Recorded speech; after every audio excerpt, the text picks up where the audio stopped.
Jesus looked me straight in the eye, as serious as he's ever looked at me before, and he said, I don't have time to sort through the bad theology.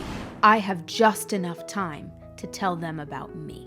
Jesus said this to me while we were standing on the edge of heaven. I've got a gift to see into the Spirit, and I've been getting to visit heaven since I was 12 years old, but 2025, this year, has been a phenomenal shift, and we are absolutely in the end times. And if you can't tell, well, just look a little harder because things are changing. Jesus had taken me to the edge of heaven, and we looked down on earth, and as we looked down together, I could see that about 45% of the earth was shrouded in darkness with little pinpricks of light, and it literally represented the kingdom of darkness, the opposite of Jesus Christ.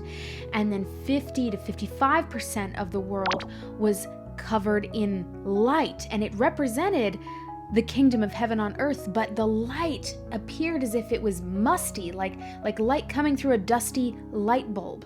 And it wasn't pure and it wasn't clean, but it was light.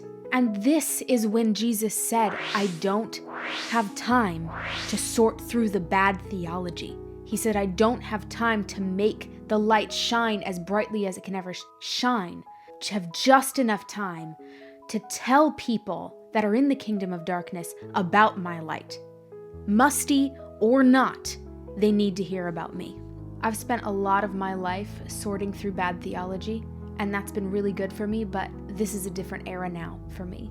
Based on what Jesus Christ has told me, I no longer have time for the argument of Christian versus Catholic, of gay versus straight in the church, of speaking in tongues or not having the gifts of the Spirit.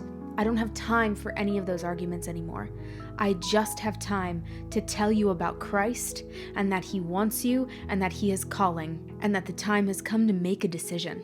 And I hope you'll come on board with me, and Jesus will sort the rest of us out in heaven.